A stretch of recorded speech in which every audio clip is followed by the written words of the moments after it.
Hello friends, welcome back to my class. मैं engineer Rahul Vajpayee स्वागत करता हूं आप सभी का अपनी आज की इस क्लास में। मेरी आज की क्लास ऑब्जेक्टिव क्वेश्चन पे बेस्ड होगी। इस क्लास के क्वेश्चंस मैं अपनी पूर्व की क्लास जो कि एयर कूलिंग सिस्टम और वाटर कूलिंग सिस्टम के ऊपर थी उससे मैंने लिए हैं। यदि आपने मेरी उन क्लास को नहीं देखा है तो उन क्लासेस के वीडियो के लिंक मैं आज के क्लास के डिस्क्रिप्शन बॉक्स में दे दूंगा, जहाँ से आप उन क्लास के वीडियोस को देख सकते हैं। दोस्तों, आज की क्लास जो है ये आपकी आगे जो एग्ज़ाम होने वाले हैं उनके लिए बहुत ही महत्वपूर्ण होगी। तो चलिए शुरू करते हैं अपनी आज की इस क्लास को। हमारा पहला क्वेश्चन है, मोटरसाइकिलों में निम्न प्रकार की शीतलन प्रणाली का उपयोग किया जाता है।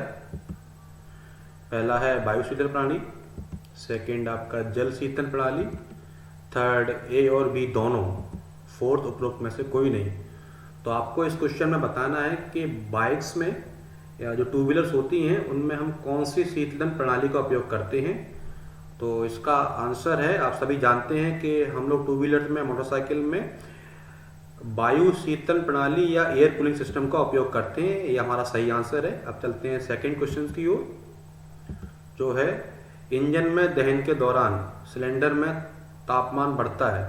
ठीक है, तो ये पूछ रहे हैं इंजन में सिलेंडर के दौरान सिलेंडर में तापमान बढ़ता है। इसका ऑप्शन ये रहे 1500 डिग्री सेंटीग्रेड तक, 1700 डिग्री सेंटीग्रेड तक, 2500 डिग्री सेंटीग्रेड तक और चौथा आपका 3700 डिग्री सेंटीग्रेड तक। तो क्वेश्चन में पूछ रहे हैं कि जब इंजन में फ्यूल का बर्न होता है तो उसमें तापमान कितने डिग्री सेंटीग्रेड तक बढ़ जाता है। तो आपके सामने 4 ऑप्शन दिए गए हैं।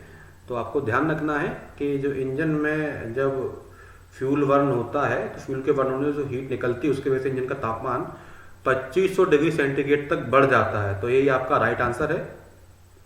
अब बढ़ते हैं हम नेक्स्ट क्वेश्चन की ओर। ये क्वेश्चन है कि जल शीतलन प्रणाली में वाटर जैकेट में भरा पानी सिलेंडरों में किस प्रक्रिया द्वारा गर्मी प्राप्त करता है। ठीक है, तो ये ऑप्शन आपके सामने है, चालन या कंडक्शन, बी संवहन या कन्वेक्शन, सी विकिरण या रेडिएशन और फोर्थ आपका है उपरोक्त सभी। ठीक है, तो क्वेश्चन को आपको पहले समझ लेना है कि क्वेश्चन क्या क्या रहा है। क्वेश्चन ये बोल रहा है कि जो जल शीतल प्रणाली यानी वाटर कूलिंग सिस्टम में जो वाटर जैकेट में जो भरा पानी होता है, जो पानी भरा होता है, वो कौन सी प्रोसेस के थ्रू हीट गेन करता है। तो आपको मैंने बताया था कि इस प्रक्रिया में जो होगा आपका जो वाटर होगा वो आपका कंडक्शन प्रोसेस के थ्रू जो है हीट गेन करेगा। ध्यान रखना इस चीज़ को आपको। ठीक है, क्या होगा, जो वाटर क्या नाम है आपका इंजन में जो जब फ्यूल बर्न होगा उसके वजह से जो हीट लिबरेटेड होगी, ठीक है, तो वो हीट जो है वाटर जैकेट की दीवार तक कंडक्शन प्रोसेस के थ्रू आएगी। आप ध्यान रखना, ऊष्मा गतिकी में ऊष्मा 3 तरह से फ्लो करती है, एक कंडक्शन, एक कन्वेक्शन और तीसरा होता है आपका रेडिएशन। कंडक्शन में क्या होता है, कोई भी सॉलिड जो है, सॉलिड में उस सॉलिड कोई भी सॉलिड होगा वो कई सारे मॉलिक्यूल से मिलकर बना होगा। तो एक मॉलिक्यूल से दूसरे मॉलिक्यूल में जो हीट का ट्रांसफर होगा वो आपका कंडक्शन प्रोसेस के थ्रू होगा। ठीक है, दूसरा होता है आपका कन्वेक्शन। कन्वेक्शन क्या होता है, जब लिक्विड में जब लिक्विड के जब एक मॉलिक्यूल से दूसरे मॉलिक्यूल को हीट ट्रांसफर होगी तो वो आपका कन्वेक्शन के थ्रू होगी। और एयर में जब हीट ट्रांसफर होगा तो वो आपका होता है रेडिएशन के थ्रू। ठीक है, आपको ध्यान रखना है। तो यहाँ पर क्या है कि जो वाटर जैकेट तक, उसमें वाटर जैकेट तक जो हीट आई है वो आपकी आई है कंडक्शन प्रोसेस के थ्रू। ठीक है, ओके, तो ये आपका आंसर है, कंडक्शन हो जाएगा। ठीक है, नेक्स्ट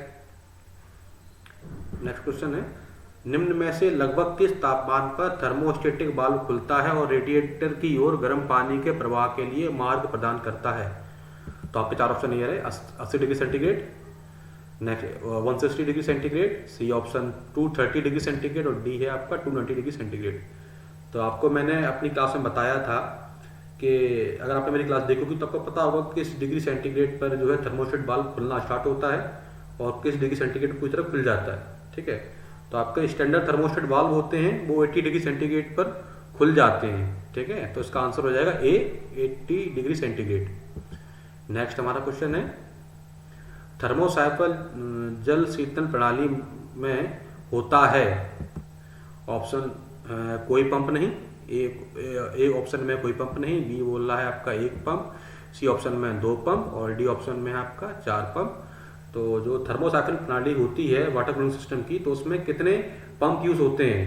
ठीक है। तो आपने अगर मेरी क्लास देखी होगी तो आपको पता चल जाएगा, आपको उसमें ज़्यादा सोचना ही नहीं पड़ेगा, क्योंकि थर्मोसेफ्टन सिस्टम जो होता है उसमें कोई पंप यूज नहीं होता है, ठीक है। तो उसका आंसर होगा ए, ठीक है।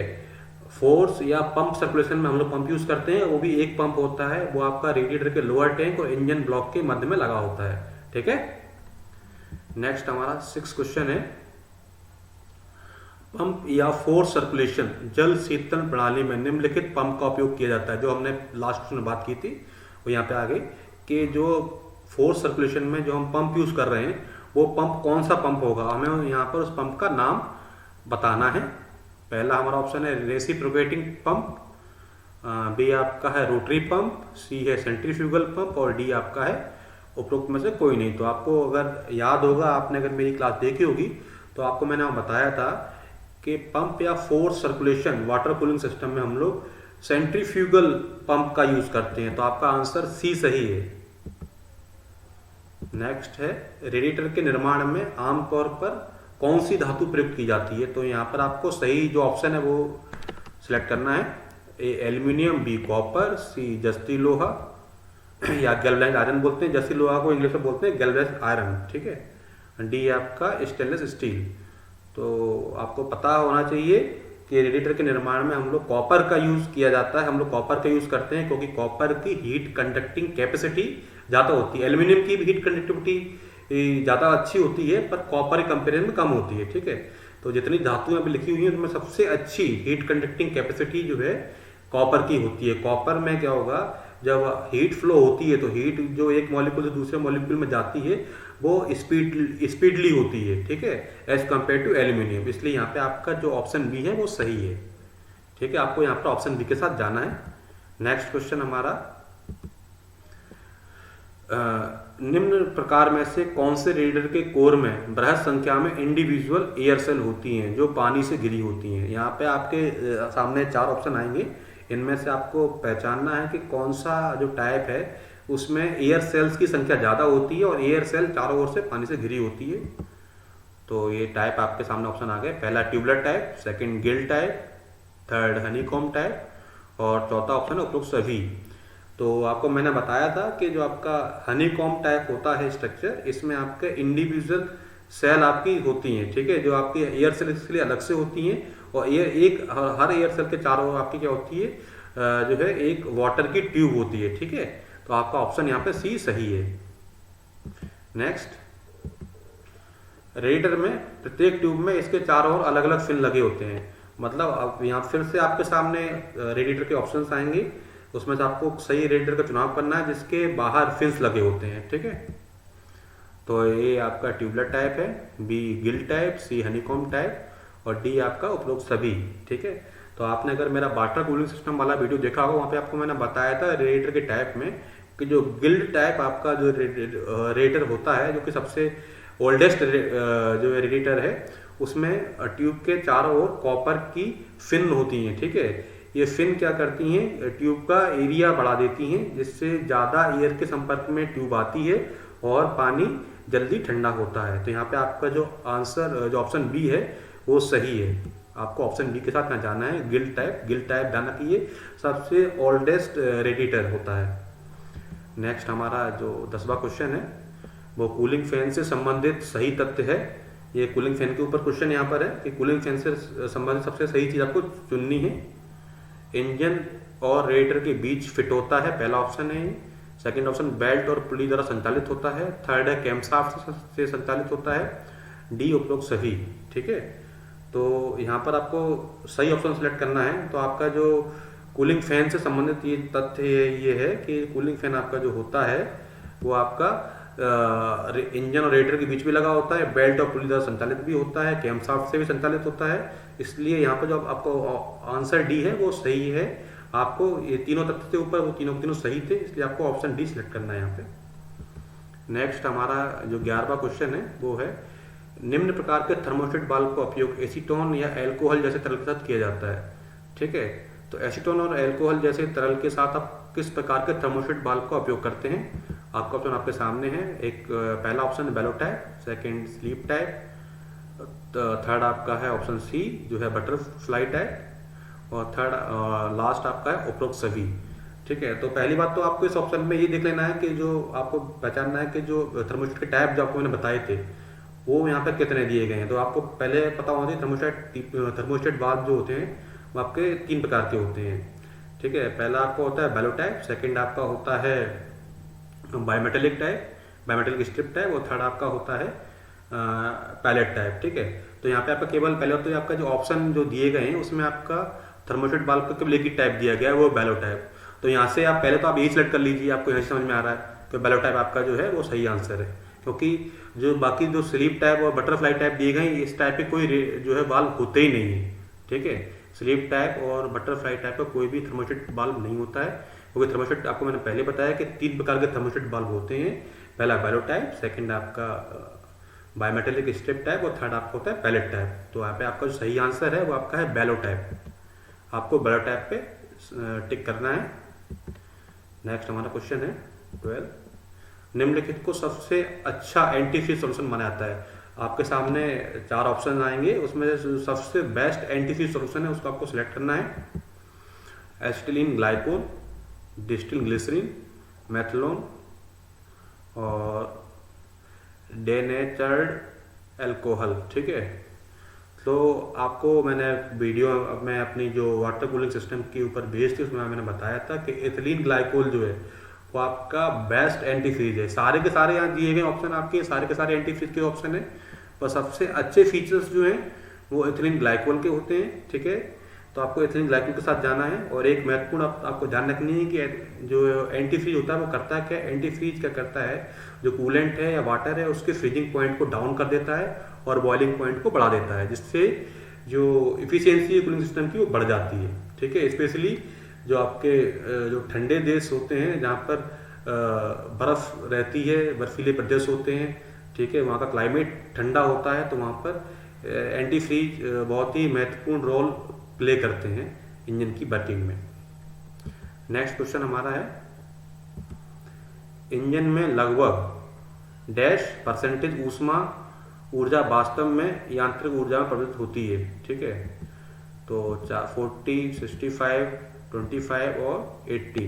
तो क्वेश्चन कह रहा है कि इंजन में जब फ्यूल बर्न होता है तो फ्यूल बर्न होने के बाद जब आपको ऊर्जा मिलती है तो उस ऊर्जा में से कितनी परसेंटेज ऊर्जा जो है एक्चुअली वर्क में कन्वर्टेड होती है, मैकेनिकल वर्क में कन्वर्टेड होती है, वो पूछ रहा है आपसे।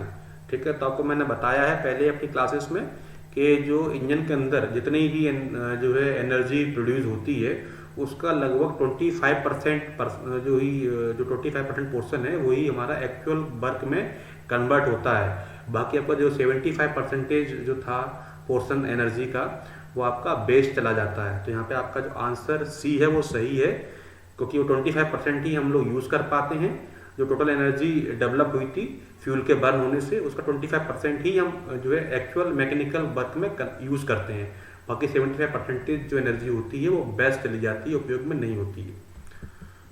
नेक्स्ट क्वेश्चन है, दो पदार्थ के बीच का तापमान का अंतर अधिक होता है तो उनके बीच, मतलब दो, ये क्वेश्चन ये बोल रहा है कि यदि दो सबस्टेंस हैं उनके बीच अगर टेम्परेचर डिफरेंस ज़्यादा है तो क्या होगा।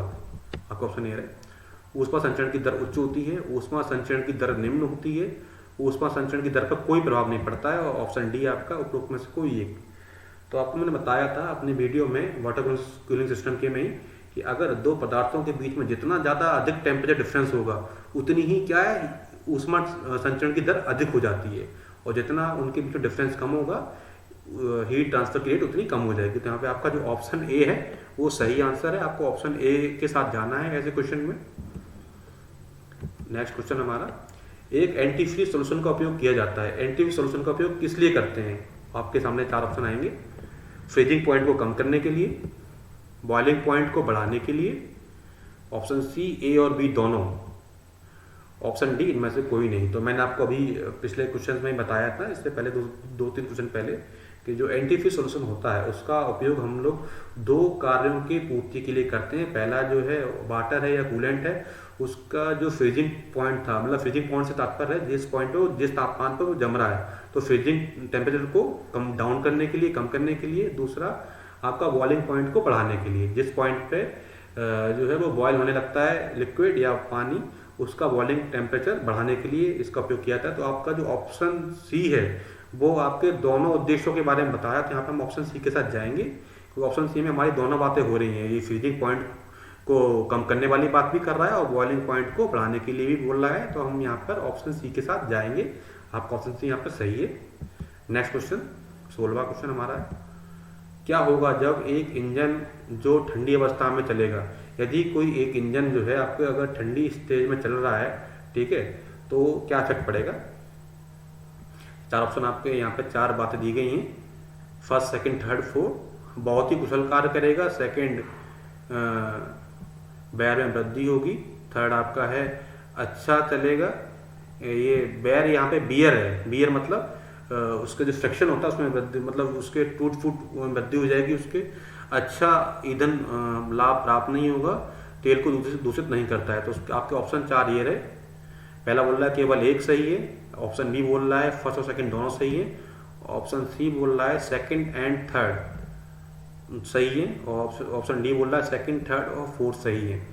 तो यहाँ पे मैंने बताया था जो सेकंड पॉइंट है वो बैर यहाँ लिखा है, बैर नहीं है, बियर है। ठीक है, वियर जो होता है, वियर एंड टियर की हम जो बात करते हैं इंजन में, ठीक है, तो वो वियर एंड टियर वाला बियर यहाँ पे है। ठीक है, तो बियर में वृद्धि होती है। ये पहला तो ध्यान रखना, जब भी इंजन अगर ठंडी स्टेज में चल रहा है, ठंडी अवस्था में चल रहा है, तो एक तो बियर में उसके बियर रेट बढ़ जाती है। दूसरा क्या है, आपके फ्यूल जो इफिशियंसी नहीं मिलती है, ईंधन की आपकी इफिशियंसी नहीं मिलती है।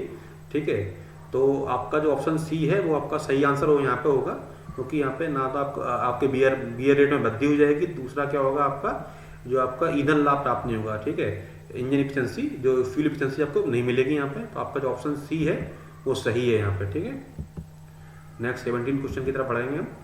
रेडिएटर का उद्देश्य वायुमंडल में गर्मी का डैश करना है। डैश में आपको सही आंसर डालना है।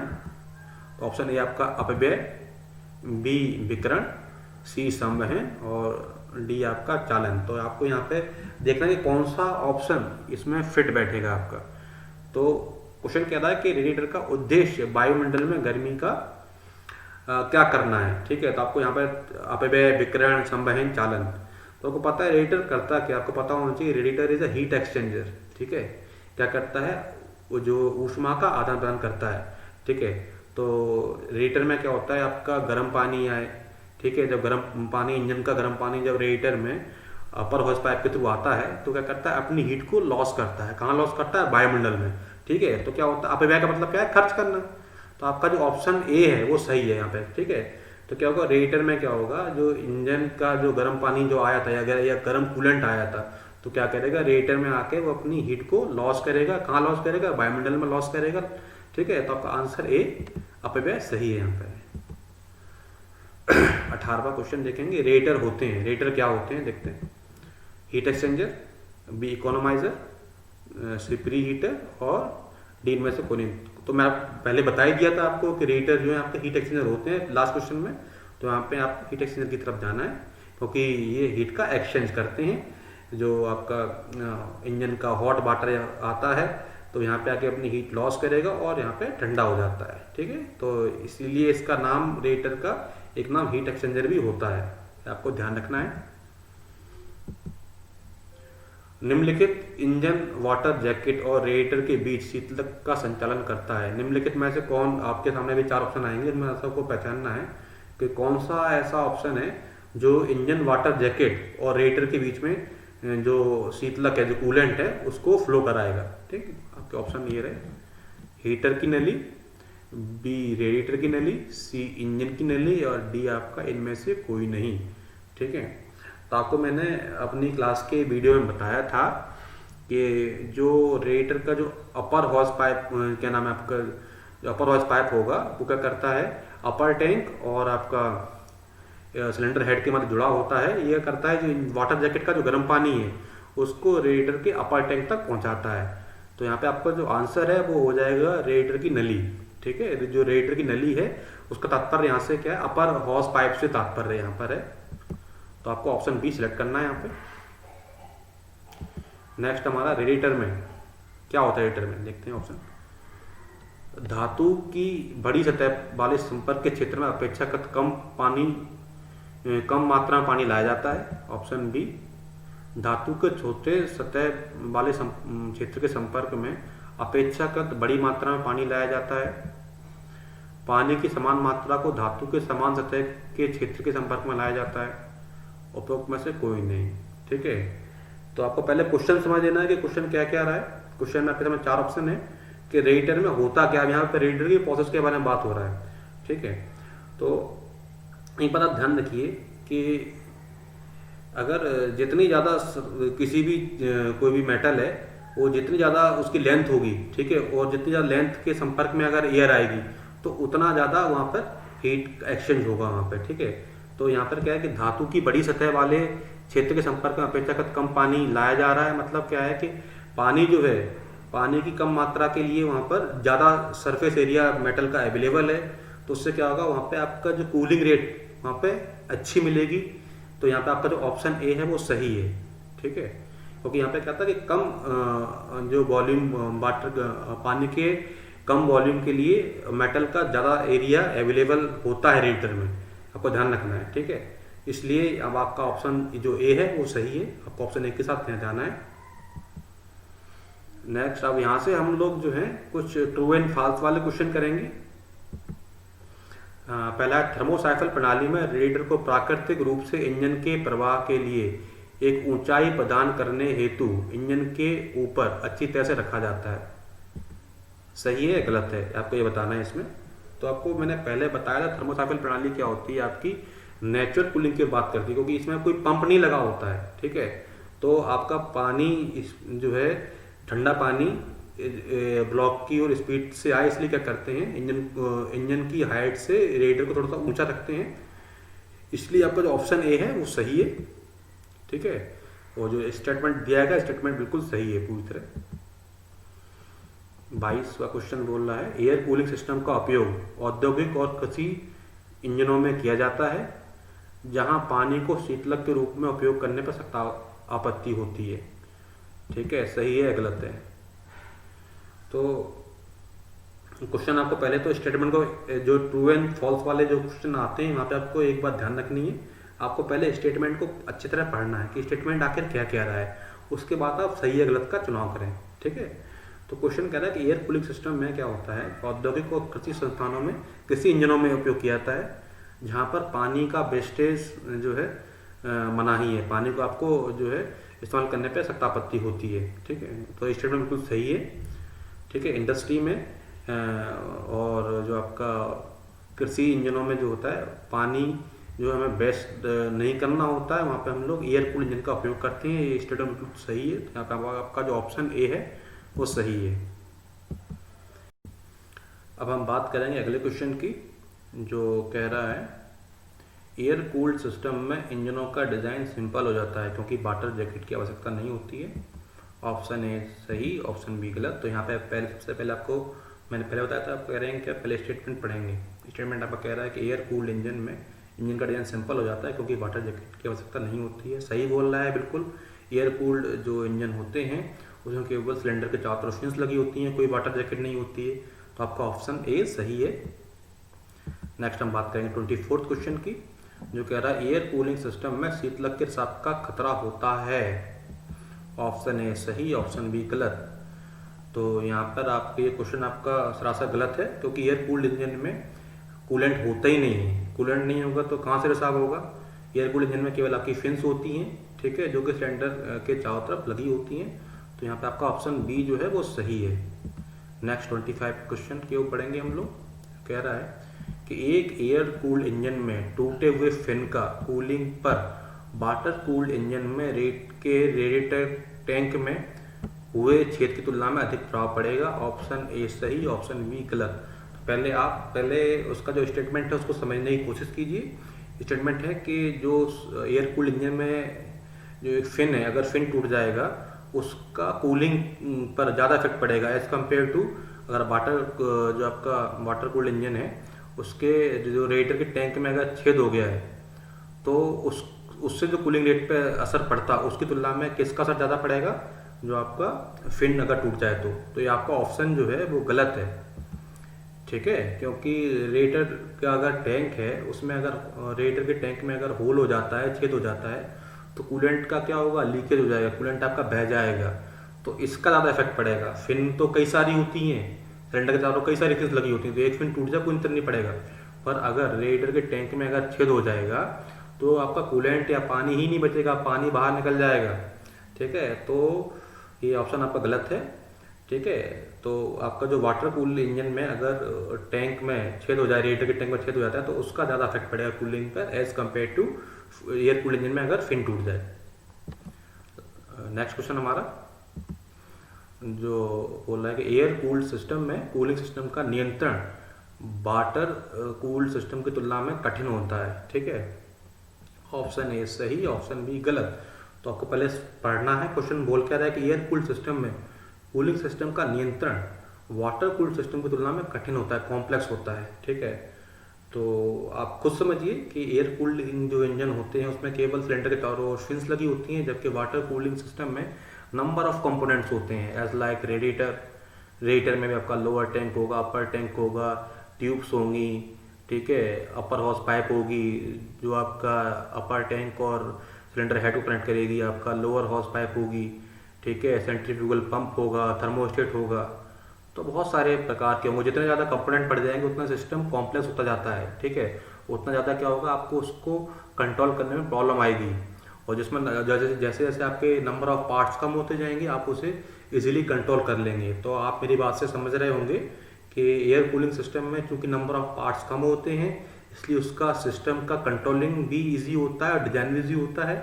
और जो आपका वाटर कूलिंग सिस्टम है उसमें नंबर ऑफ पार्ट्स ज़्यादा होने से उसका डिजाइन कॉम्प्लेक्स भी होता है और कंट्रोल भी जो है कॉम्प्लेक्स होता है as compared to air cooling system. तो यहाँ पे आपका जो ऑप्शन बी है वो सही है। ठीक है, और आपका ऑप्शन ए आपका गलत होगा यहाँ पे। तो दोस्तों ये थी हमारी आज की क्लास। आखिर तक बने रहने के लिए आपका बहुत बहुत धन्यवाद।